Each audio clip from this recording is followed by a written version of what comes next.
Hey everyone, we're back on site today at the Lauriston Project. Kurt Lingohr, Non-Executive Director, Adelong Gold. I'm here again with the rockstar geo Luke Olson. You may remember the last time we were here, the core shed was empty and now it's pumping with activity because drilling's underway. G'day Luke, how you doing? Yeah, good, thanks Kurt. How are you? Good, good, good. What are we looking at here? What do we got? So this is the first drill hole from Comet.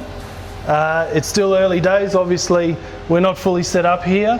We're building our core racks, but right now the hole is sort of at about 90 metres depth, but our first target zone is about 200. So 90 metres are making good progress then. They've only been drilling a week, have they? Yeah, there's always, with any drilling program, there's always a few teething issues, but we've sorted all those out and yeah, now we're well underway now. So again, we're doing Explain It Like I'm Five, geology for non-geologists and simpletons like me, so there we go. Now, the core trays and with the core, talk us through a little bit what we're looking at. Righto, so these are basically sticks of rock that have come from a certain depth underground. That's what the wooden core blocks tell us. So you've got the hole depth, how much they drilled since the last core block, and how much they recovered. So right now we're drilling through what's called a turbidite sequence. It's basically just sandstones. Turbidite? Turbidite, yeah. It's just sandstones, shales, interbeds of both those types of rocks.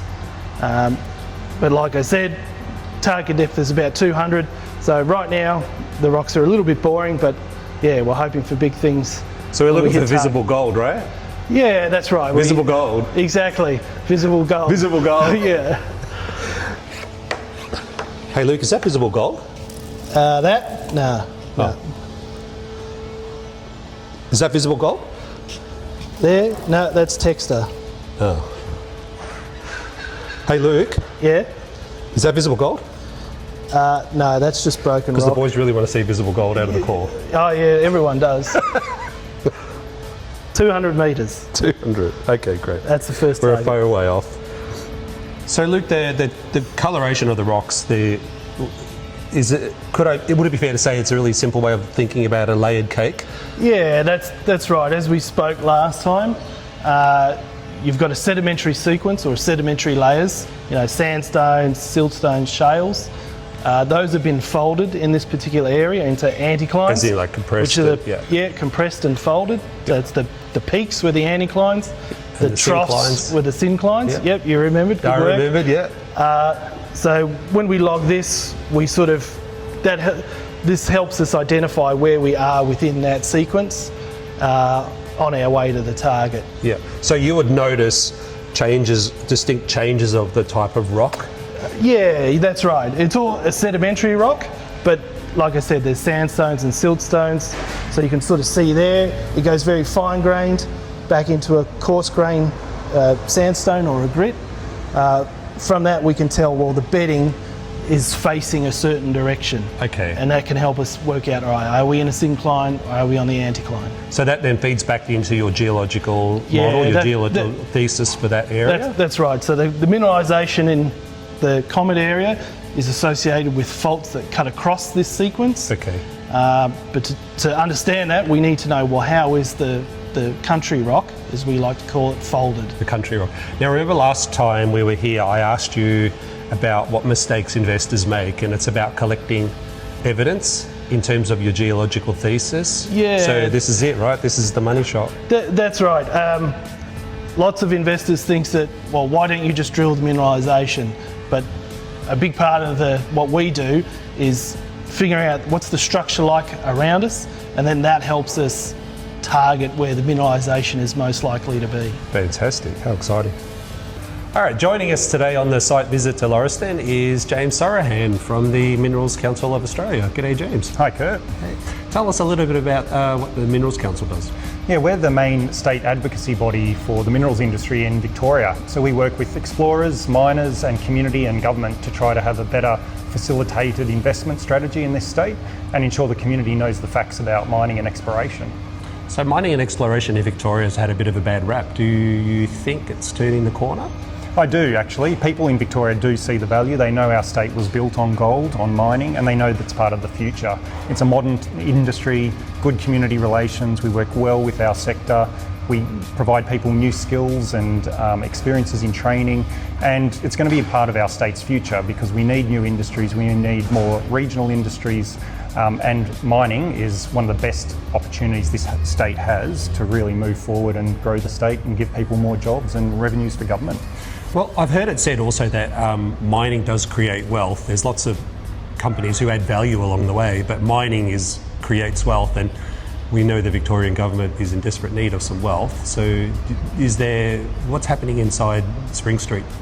Yeah, the government's really got behind the industry, which is positive. We have a critical minerals roadmap released last December, which sets a really good pathway on how the industry can contribute more to the state and help facilitate more investment. And we also actually sit as a priority industry within the government's new economic strategy. So they really see the benefits and the opportunities of this, which is good. And research that the Minerals Council has done has actually estimated the value to the state. So even now, from 5 mines in Victoria, there's $570 million a year spent just in Victoria. 570 million with an That's M. right. So very big. So it's high economic positive impact, our sector. Now, sorry to be a little bit doubtful, but we hear a lot from politicians. Are we seeing it backed up by any action? It's always promises from government, but yes, we actually are seeing them start to get faster on approvals. They're rewriting parts of the Mining Act to change work plans so that when it goes to the mining stage, there will be a much more modern system, a duties-based model. And we are working with them to try to get grants programs in place, and also better community information. And the department is now out and about in communities providing factual information too. So all of this will help. So factual information, very important. Has anything really progressed in terms of mining approvals recently?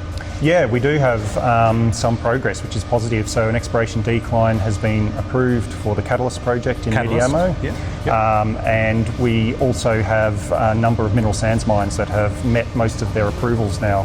So Donald Mineral Sands, VHM and WIM are moving through that process. That is fantastic for the state. That's really, really good.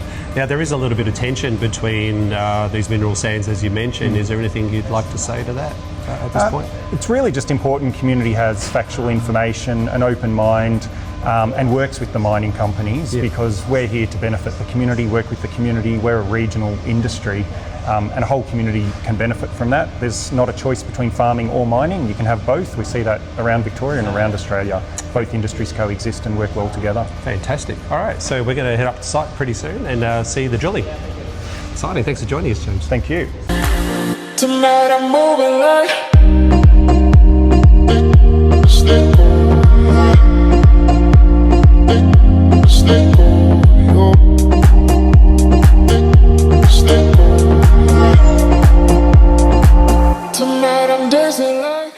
All right, we've arrived on site. We're drilling. So the rig's temporarily turned off at the moment, so we can do a quick intro. So Cool. Give us a rundown. Where are we, Luke?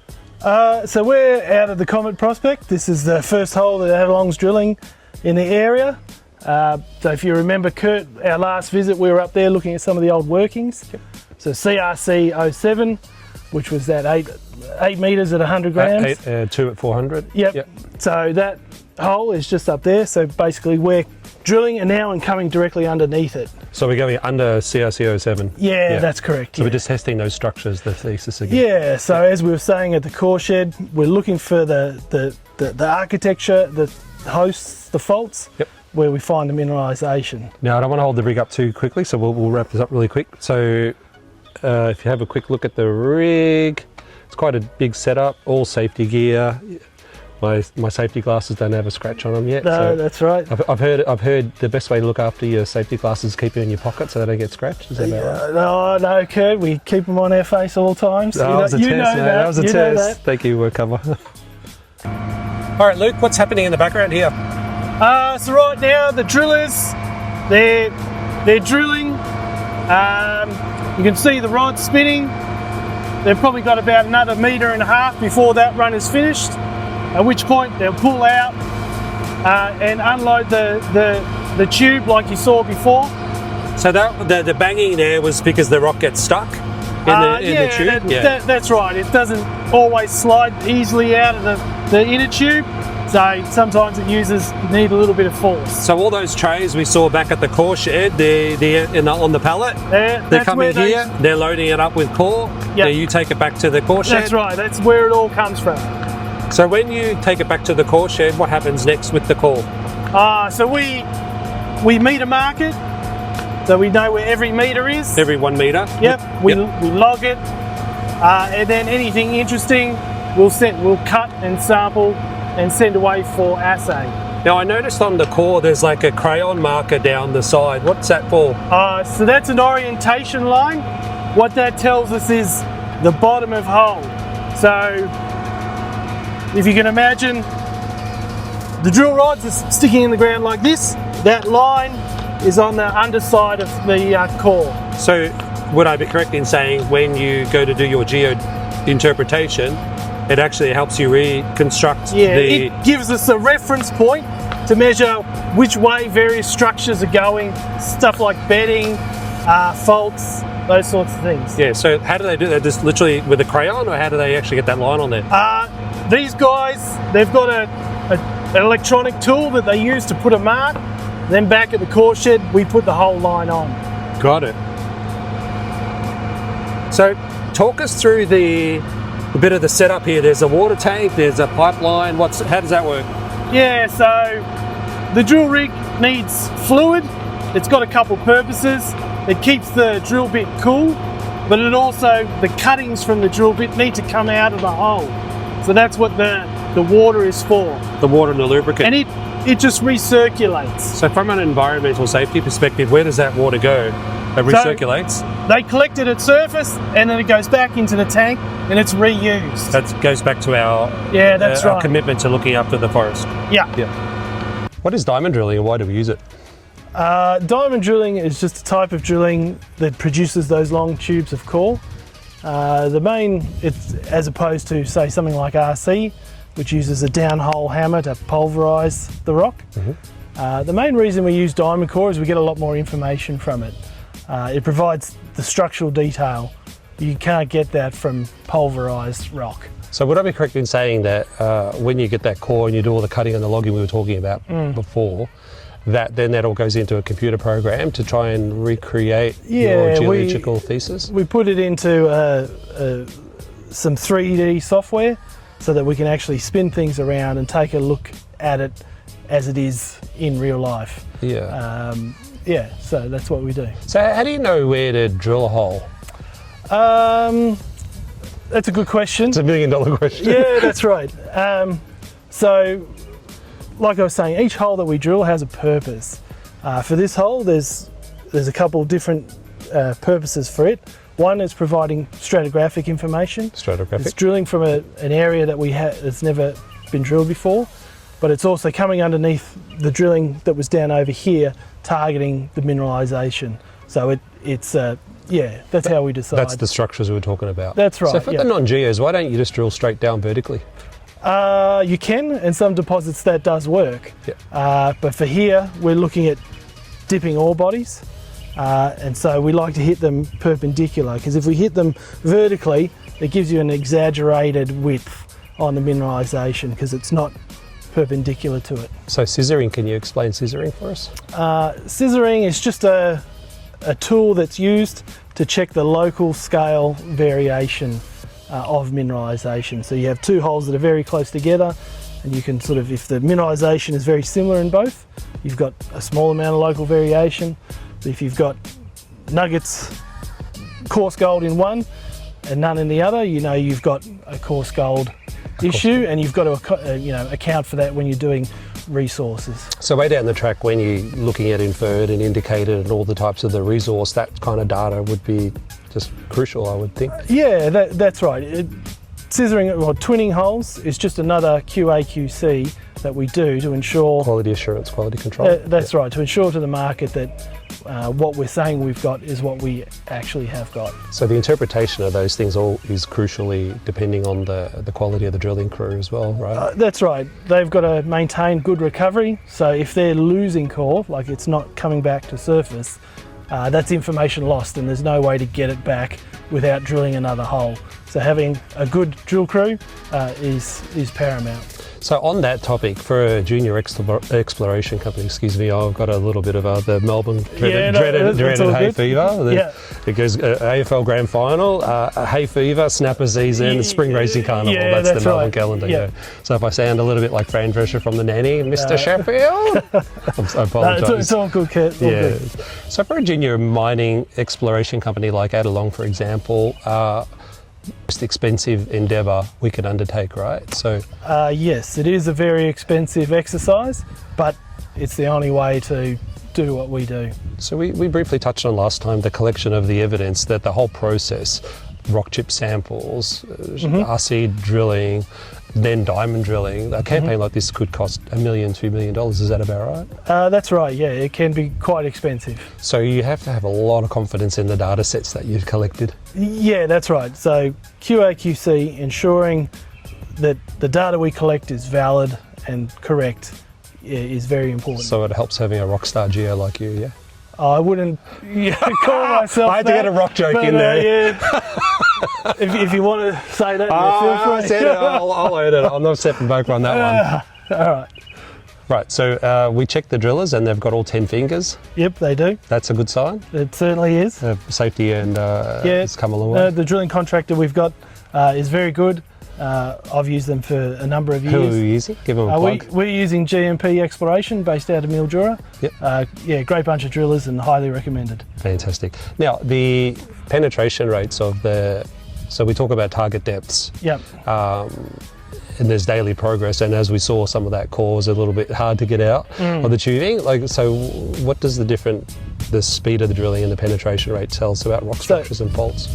Well, so the drillers, their main goal is to recover all the core. They don't want to see any core loss. So the drillers will adjust how quickly they drill. The rotation speed, how much they push the drill bit into the ground, a whole bunch of various factors to ensure that they're maximising recovery.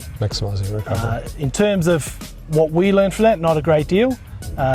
It can give us an indication of if they're going through a particularly hard band, like if they intersect quartz, they might slow down. But if they're just drilling sediments, the turbidites, they can move through it fairly quickly. Yeah. So they're constantly monitoring the core coming out. They constantly keep an eye on their gauges. Visible gold. Yeah, visible gold. That's right. They constantly keep an eye on their gauges, and they maximise recovery.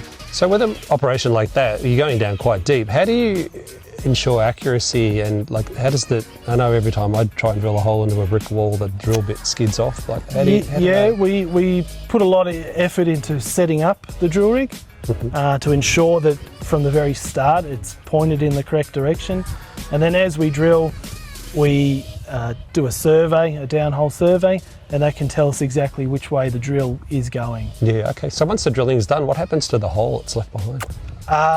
We then rehabilitate the hole. So it gets concreted and backfilled. Then the leaf litter is then put across the site. If we have to rip, we'll do that as well. Okay, great. That's fantastic. Thanks, Luke. No worries. All right, investors, that wraps up our site tour for today at the Lauriston Project, Adelong Gold, ASX code ADG. Thank you so much again, Luke, for your wisdom and your time. Thanks very much, Kurt. Cheers. All right, all the best.